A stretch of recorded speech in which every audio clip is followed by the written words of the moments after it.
Key Sullivan has issued a tornado warning for northeastern Walworth County in southeastern Wisconsin, northwestern Racine County in southeastern Wisconsin, southern Waukesha County in southeastern Wisconsin, until 11 p.m.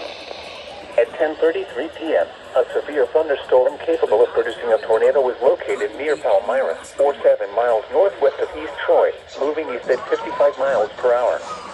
Hazard, tornado. Source, radar indicated rotation. Impact, flying debris will be dangerous to those caught without shelter. Mobile homes will be damaged or destroyed. Damage to roofs, windows, and vehicles will occur. Tree damage is likely. Locations impacted include New Berlin, Muskego, Moclenago, East Troy, Wind Lake, Vernon, North Prairie, Big Bend, Waterford North, Potter Lake, Waterford, Eagle, and Genesee. People attending the Cowalunga Bike Tour should seek safe shelter immediately. Take cover now.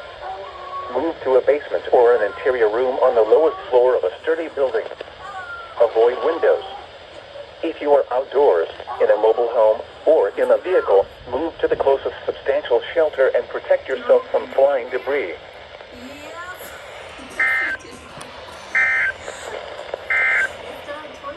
This is NOAA Weather Radio, KXI 41 Crystal Lake.